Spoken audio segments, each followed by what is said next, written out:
Hi, everyone, and welcome to Elevate Your Life on Dr. T TV. I'm Dr. T, and this is the place where emotionally sensitive people get the emotional tools they need to succeed. With me today is an awesome guest I'm so excited for everyone to meet. I'm going to share with you her bio.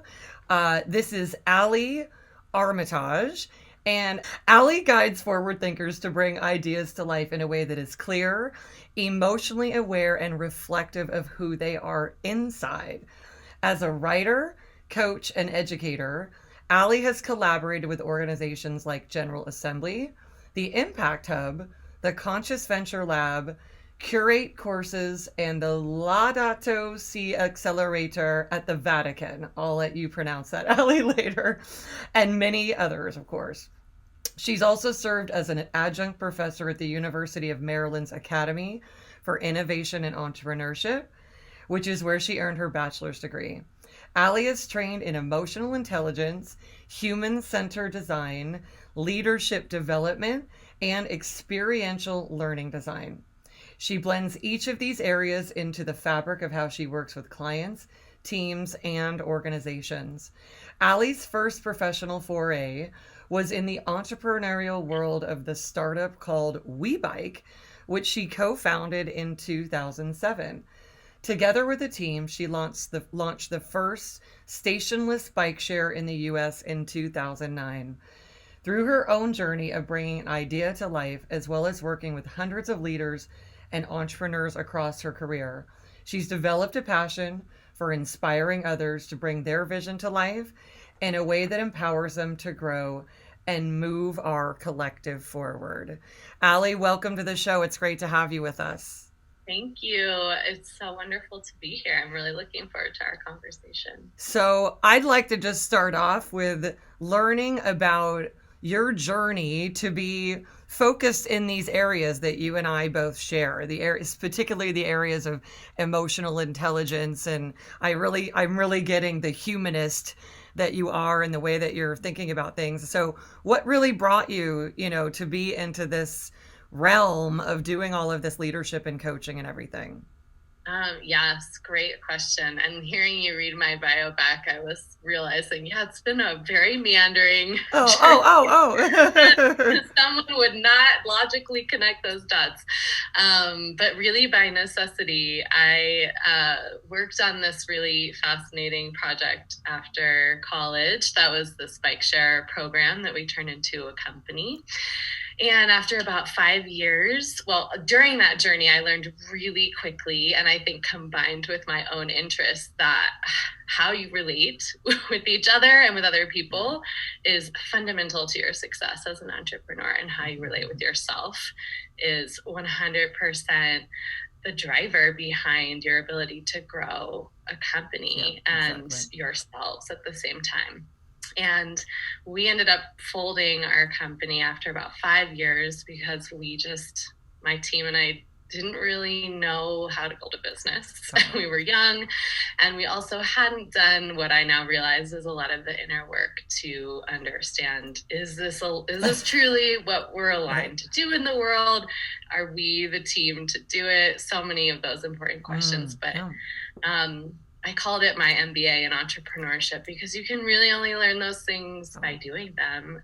And so at the moment we folded, I was really lost and didn't know what else to do. And so I really found myself turning towards coaching just by necessity to figure out, what do I do with myself? And in that, I opened the door, and then I just realized, God, there's a universe here. And it's so fascinating to me personally. And I kept learning things that I felt were so fundamental to my own path and journey. And so it's just been like one layer after the next.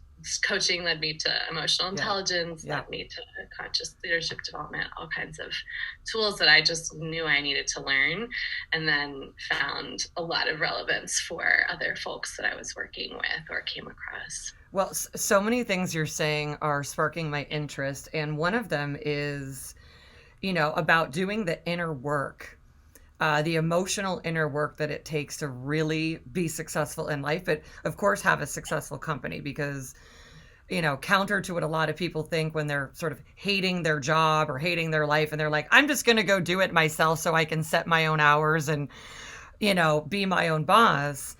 The reality is that a company will reflect your own emotional infrastructure, right? And whatever it is that you have not up leveled, or where you need to up level. And it's really something I think people don't, I don't know that they give a lot as much awareness to as it requires. Yes, 100%. I totally agree. And I think that one of the meandering parts of my journey, I worked for a company that created peer forums for CEOs and founders, and created the space for them to really be in support of each other. But one of the core beliefs of that group was that your company is a reflection of you. And so you got to look in the mirror if you want to understand what growth is necessary to take your work to the place that you want it to be. And with compassion, right? I think that, of course, we're human, so we're gonna have huge areas of growth that we encounter. That's just normal. But that willingness to look inside instead of looking out and pointing in all these directions, I agree with you, is not enough talked about as the key for us to move into these new places that we want to go. I once had a client, maybe about in the last couple of years with COVID, I can't even figure out what the timing is anymore, like in the last couple of years. And, she came to a consultation. This was before she was a client, obviously. And she said, my business coach found you and wants me to have an emotional coach so that my business coaching meetings aren't all therapy meetings. And I just thought that was really fundamentally true, that so much of what happens in businesses has to do with people's, as you said, how they relate. It's all their emotional infrastructure that is going on in all these dynamics. It's really fascinating. Totally. We bring that with us everywhere, and business is relationships, right? I mean, it's just made up of a fabric of relationships. So it's going to show up in all those places that we, if we're choosing to, we can be really willing to grow in that realm. Well, it makes me think of, if you really want to grow yourself, it's also, you could come at it in different ways. If you want to really grow yourself, take on a business, right? Start either way, it's going to require you. If you're not able to get the exact results that you want, it's telling you about what's going on in your own emotional dynamics. It's really something. Totally. Such a mirror. Yeah. So something else you're saying, I really feel interested in, which it made me think of something else, which is, when you and your team were trying to figure out, is this who we are? Is this what we really want to be doing? I think there's so much that goes on where people might be doing something, even having started their own business, that and they think that's what they want to be doing or what they're meant to be doing. And a lot of times the reason something isn't working at the level they want it to has everything to do with coming to another level of truth of exactly what you're meant to be doing. Otherwise, there's a way that the thing doesn't grow because it's not really you're not bringing your whole self to it because parts of yourself want to be doing something else. Yes, totally. And I also feel like there's a stigma for sure around letting things go or letting something come to completion or recognizing, okay, I mean, for sure I felt this. I mean, I was young, but we had poured 5 years into this company and I had put all my eggs in that basket. So it felt extremely hard to let it go.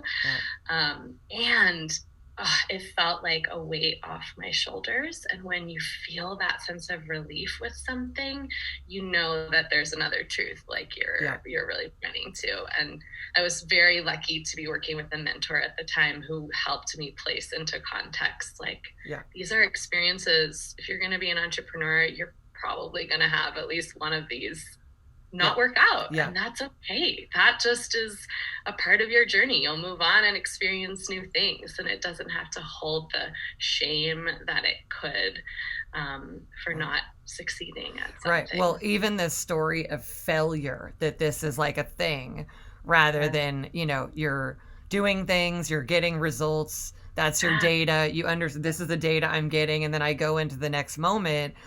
There's a whole, as we all know, there's a paradigm that failure is actually a real thing, even though as long as we keep going, there really is no such experience. It's about a continual connection, I feel, to just continue to align more with your purpose and be able to build your life and everything, including your business, around that. 100%. It's all feedback. It's all just feedback. Information, like you're saying, and you could take that with you. For sure, there will be an emotional experience. I had to process the pain and the grief of letting something go, and that's an experience as well. And as that is taking place, then you get to take and harvest everything that happened during that experience and bring it with you. And I love that, harvesting it. That is really awesome. And I think, Allie, when I was learning about you and really checking out all that you're up to, it's really interesting to me that one of the big things that stuck out is that you did one of the biggest forms of leadership, which is to transition and say, I may not even know the thing. Like sometimes we feel like we have to know exactly what the next step. And sometimes we've just got to know that the next step is to close a loop. Yeah. And whether it's a business or a relationship of any kind, there is this sort of, I think our emotional conditioning is sort of, we don't want to close something up. It's like we're losing something rather than we're actually following the trajectory of our own purpose.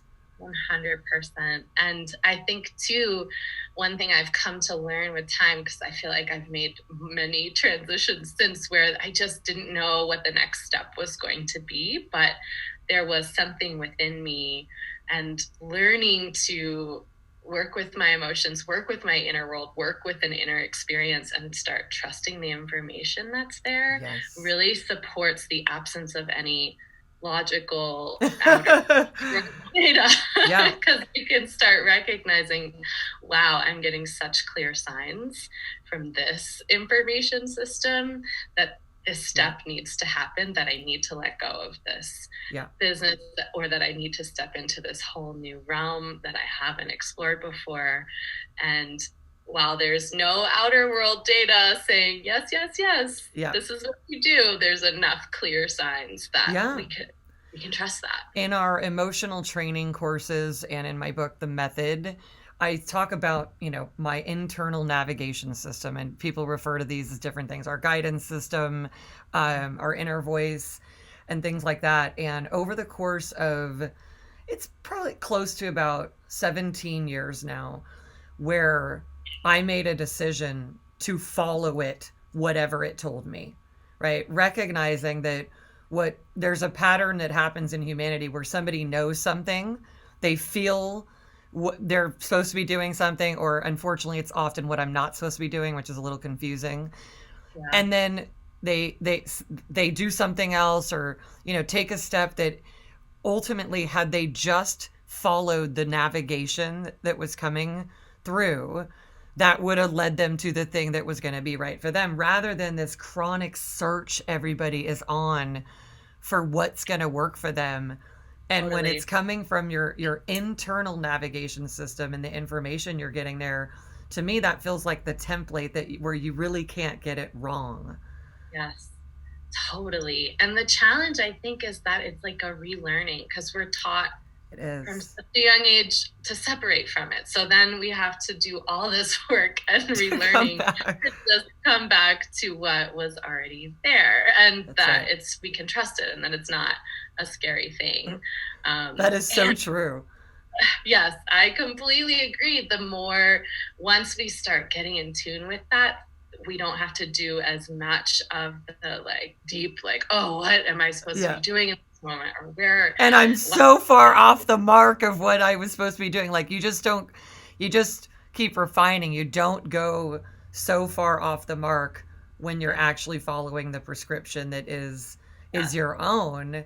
And you're right about this. It's really the cultural conditioning from a very young age is to be taking the cues from outside yourself. And while there's nuances to that, because you're in a developmental stage, you're in an acute developmental stage, and you need to do that. I think there's just it's such a small percentage, unfortunately, fortunately, where we're teaching kids to really to connect with themselves in a way that they really need to be Yes. able to have that sense of themselves all the way through their life rather than, the 30s or 40s or now I think it's more in the 20s. It's like, Right. who am I? What am I doing? And imagine if we were all the way through being able to have that navigation be clear and then have an infrastructure that supports us following it. Yes. Oh, that's the dream. Yeah. That's going to put all the therapists out of work. I know. Right, which is good. Which is True. good. There's plenty of Or they're gonna have to start learning to work with younger they're going ages. to right, exactly. How do we nurture these young Exactly. beings? Yeah.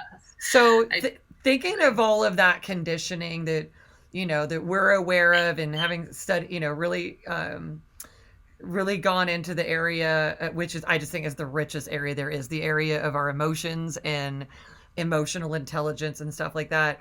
What do you think for you, Allie, was really drawing you to that? Like, what made this so much more of a center point in your life? That's a wonderful question. I think looking back, I can now understand I am such a deeply emotional person, and I had no clue how to connect with that part of myself. And so I just started coming across content and these little breadcrumbs that were leading me towards emotional intelligence, where some insider wisdom would be dropped. And it just felt like it opened up some understanding of myself that I had never come across before. And then by serendipity of the universe, a good friend of mine, I was living in DC at the time, his parents were emotional intelligence trainers, and they were visiting for the new year, and we were all at a New Year's party together, and I started talking with them, and we just struck up a conversation in the corner of a room during this massive New Year's party, geeking out about these concepts, and everything they were sharing with me just resonated at such a core level. So I flew out there in San Diego, and I flew out and took their training on a whim right when I decided to start working for myself, and take the leap of faith to slowly begin building a coaching practice. And it was pure instinct of you need to learn this. And it was a very transformative seminar. I then took every other seminar that they had. I started being trained with them and teaching some of the content. So it just felt like it resonated, and it showed me who I was in a way that I had never experienced before. And it offered these insights that just made sense about how we work as humans and how our relationships the handbook work. It's like, if you don't understand emotions that are driving everything and the way we're experiencing everything, it's quite mysterious. I just, I can remember as a kid just going, this seems very complicated, but I remember having the thought that it really shouldn't be.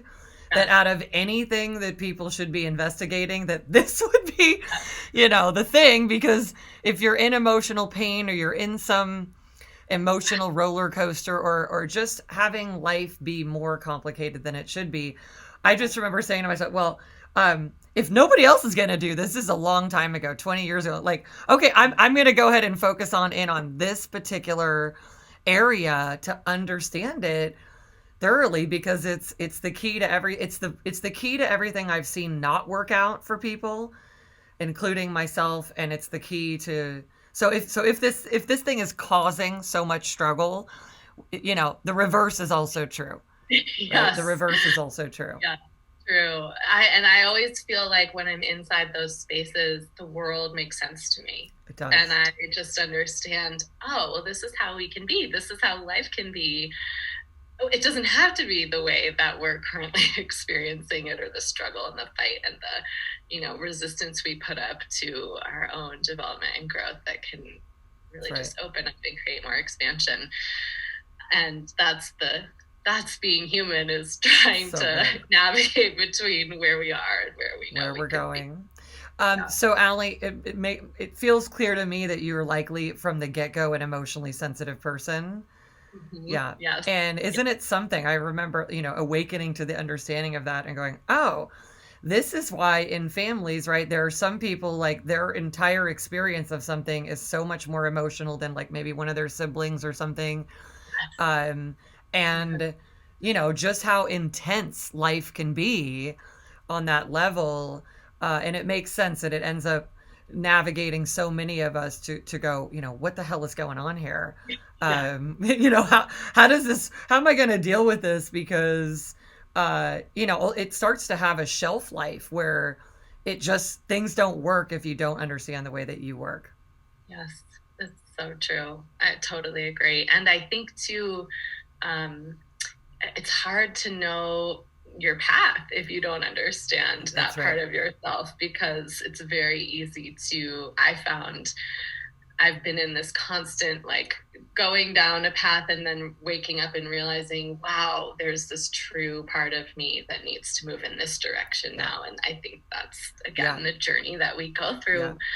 And for me, it's been a pathway more into my creative self, because I've Sure. realized how much I was trained and conditioned to go the successful route. Right. I've definitely done that, and I will continue to navigate Yeah. between, but really opening up to the more that sensitive part of me that Love is that. really attuned to creative process, like that, there's such rich material inside that So realm good. as we start awakening to that and opening up to it. Well, But I also can see I was not invited to be in that space. I know it's like in our company here, we have lots of inside jokes that just have us enjoy that much more of the emotional training that we do and we do on ourselves. And one of them is just that, a long time ago, I'm like, I'm replacing working with creating. We don't really use the word work here. It's really when, and if we do, if one of us does, there's sort of an immediate overlay to it. Like somebody will say, oh yeah, I'm going to work on, yeah, I'm going to go create this outcome. And it's just got a completely different quality. Because really the whole point is that we are the most creative people. Emotionally sensitive people are the most creative people.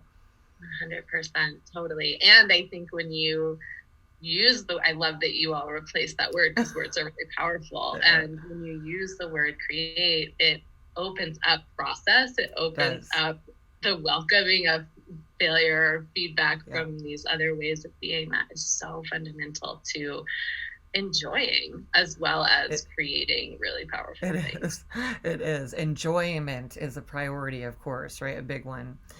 Now, Allie, share with us about your coaching company and the things that you're up to and what you want people to know about, what you're doing and the kind of results you're getting and things like that.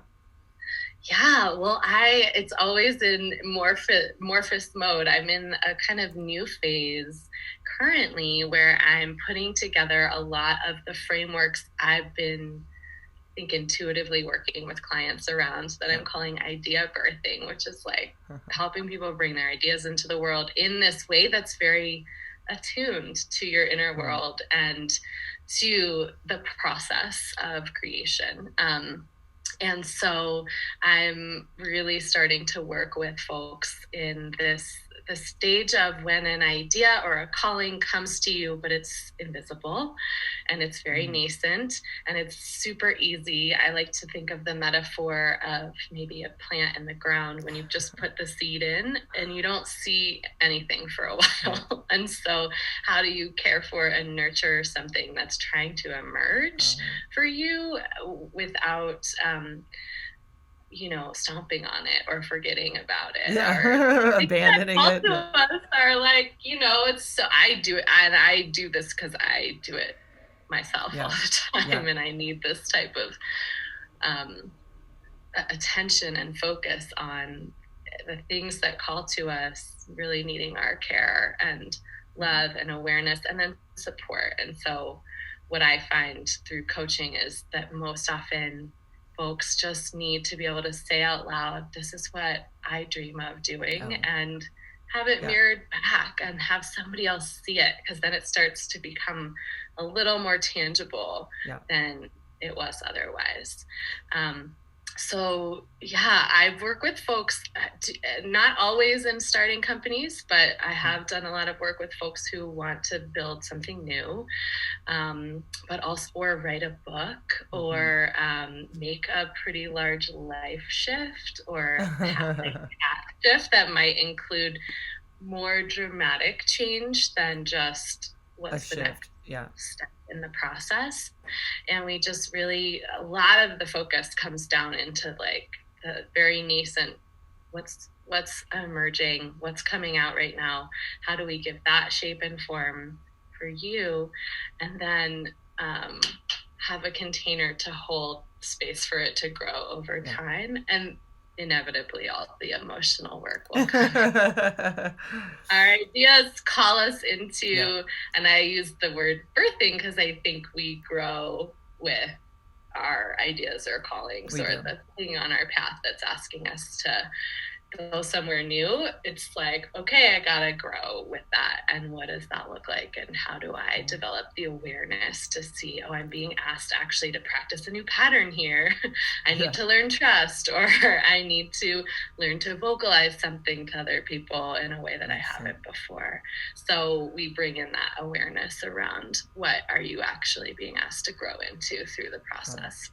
This is so incredible because I feel like, what happens is that people will have a sense of something. They may even have given themselves a little bit of permission to admit that they want whatever it is. And then what we're used to is the conditioning of all the reasons we can't do something and all the stimulus that's in the atmosphere that's taking our attention.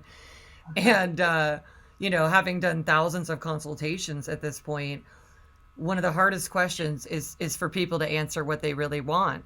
And so it's a process of like actually bringing that forth, and I get that you understand that, and really have it, and not just the first layer of, I want to be happy, right? I'm like, okay, got it. And let's get to it. Let's get to the truth about if it was exactly how you wanted it to be, what would it be? Because if you can't even name it, right, you can't have it. If you can't name it and be in, what I call being in the wanting of it, which so many people are conditioned, like, I don't want to want it too much in case I don't get it. But the physics just don't work for you to have it unless you live in the wanting of it and in the fact that it's already there. Totally, yes. And I always say, because also I experience it so much myself, the things that are the most true are the most vulnerable. They are like, we can put so many barriers up around that like truest. It's so close to the heart. It's so soft. It's so raw. It's so vulnerable. And so it's so easy for us to deny it, to make excuses, to not believe it's possible, to even brush over it and say that's not even what I really want, because it feels too scary to admit. And so I super agree. There's a process of just letting that be true, and the true naming of the thing can be so much of the work just in the beginning, and letting that in, letting it take up space, getting comfortable with it so you can be in relationship with it, like you're saying. So it can exist. Yeah. The one thing. So it can exist. It's really something, because even watching the communication patterns where somebody will say, I want something, and then there's an immediate follow-up of, but not like this, but not, I understand it takes a lot of work. And I'm like, let's cut that piece out of it. Let's just give the moment to the thing that you're here to evolve into, what it is, what you want to experience. It's really something, because I feel like so much of what we do here is that through every single reaction pattern that people have, and typically people are with us over the course of a year in what is this emotional training program, which is really a reconditioning of all these, which you understand, all these emotional patterns. And every time it's like, oh, I'm pissed at my husband, whatever the cycle is, it's like just bringing it. Okay, so what is it that you want? And then getting the person to really actually restate what it is that they're going for in life, so that so that Yes. that just sets them back on that course. Otherwise, you just end up cycling into things that just take you away from what it is that you're trying to go toward.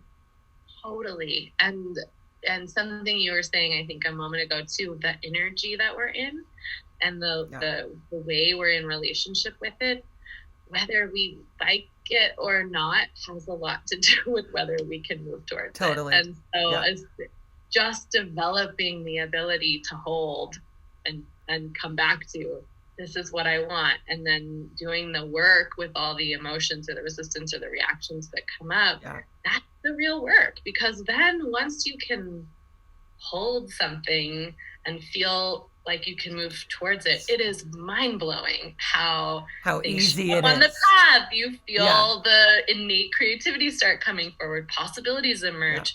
There's this co-creative process that starts happening, and it does require some of that. It's real work to do the letting go, the shedding, the working through, processing all the triggers or the Right. emotional reactions that come up. It is so true that you're like, I want to create this business to be so happy, but you're approaching it in misery. So even if you happen to end up creating something out of misery, you're basically conditioning misery. So even Yes. if you manage to hit your big goals or whatever it is, typically what I find is people, if you're whatever you're conditioning, you'll just have more of Yes. without realizing it. So even the way that it's like a grind rather than a creative process is it's just such a bummer for people, Yes. because then they go, wait, oh, it wasn't as good as I thought it was going to be. And really, it's because what's going on with you all the time is actually the success that you're trying to create. Totally. And we will find ourselves called towards these things Yeah. that are so potentially different, or they're just asking us to grow into a bigger aspect of ourselves that we probably aren't at currently, because that's the process of growth that we go through Yeah. along the way. And it's just so true, the metaphor of it's about the journey, of course, Yeah. because wanting that thing is going to ask us to grow and be able to embody what it takes to be it and So good. feel it. Allie, one of the things I noticed that you do is you do some type of group process that you work with individuals in groups. So give us a sense of how that group work goes. Yes, well, that's great. Well, I have mostly done group work with entrepreneurs, with folks who are kind of committed to the path of creating something.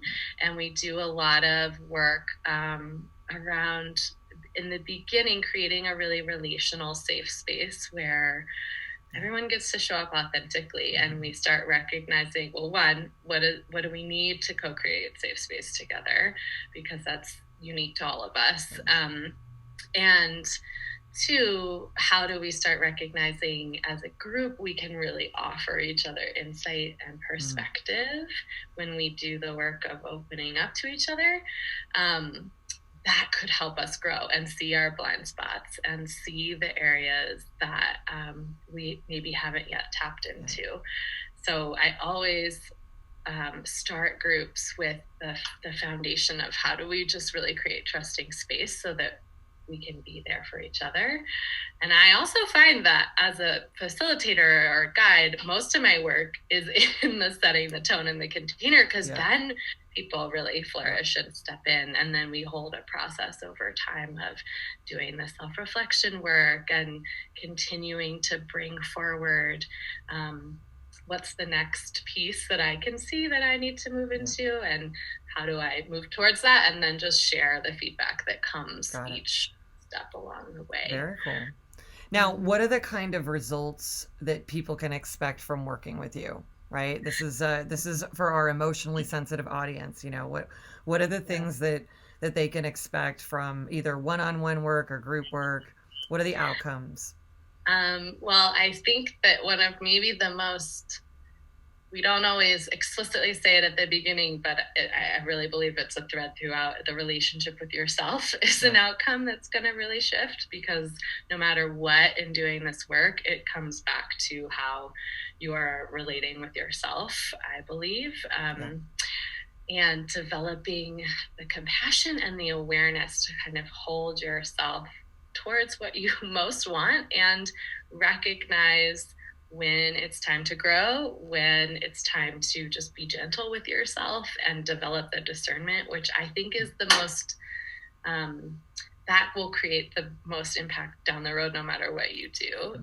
And of course, we do work with the actual ideas that are coming in or the change that somebody's wanting to make. So it'll range from starting a business or writing a book. I've had a couple clients write books, a couple clients start new things. I tend to do long-term work. It sounds like similar to you all. So I won't really help someone like just change in like a month or two. We commit to a little bit longer pathway, which looks like slowly over time so that you can take care of all the aspects of your life while you're doing this new thing. Change of location, change of career in a dramatic way, stepping into leadership in a whole new way, maybe taking on, I sometimes work with clients who want to embody leadership differently than they've seen it before, which is kind of like a new idea of how do I actually lead this team, this company, this group, this organization that I'm in very differently than maybe I've seen, than my mentor, than I've experienced before, but I know in my heart of hearts, I want to lead differently. So that we work on as well. And then are there any upcoming projects or things that you want to tell us about to look forward to, or, you know, ways to follow and see what your journey's producing? Yes, totally. Well, I have my website is ideabirthing.co. And I think, in marination with a group course around idea birthing. Nice. I'm doing the one-on-one work always, and I would like to put together a group soon because I think that there's such potency in a group space. So that will be emerging. And I recently put together, and I can share this link, kind of like I like to create meditation packs for folks and for clients. So I just did a renewal meditation pack that is a kind of a guided process that's both inner visualization and journal prompts that help folks create a sense of inner renewal during this, very intense time. It's a practice. So, that's something I recently put out. Okay.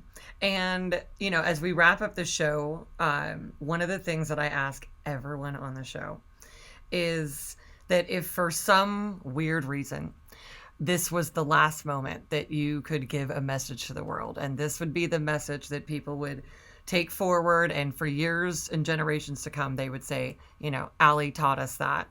What would that message be? I think it would be that the things that we feel and know, even in the invisible spaces, are real and true. And the deeper we can come to trust that aspect of ourselves and validate it for ourselves, the more visionary ideas we can start bringing into the world, because nothing makes sense out there if it's truly new and different, or if it's truly aligned to you. Usually it doesn't make that logical sense. So it really does start in that inner space of starting to validate for ourselves. This is real. This little tiny thing that I feel called towards, that is real. And I just, in all my work, that's what I want to validate for people. And so I would love to leave that. All right. Thanks, Allie. I want to thank you for being on the show and just having an illuminating conversation. I always love talking about our inner work, a relationship with ourselves and what that produces, and the process of being able to relate with each other in a way that is really collaborative and allows us to move in the direction of our purpose. It's been really great to have you on. I want to invite all of our audience just to take all of this perspective and these tools into your hearts and minds and souls and apply them into your life. And we'll see you next time. Take care.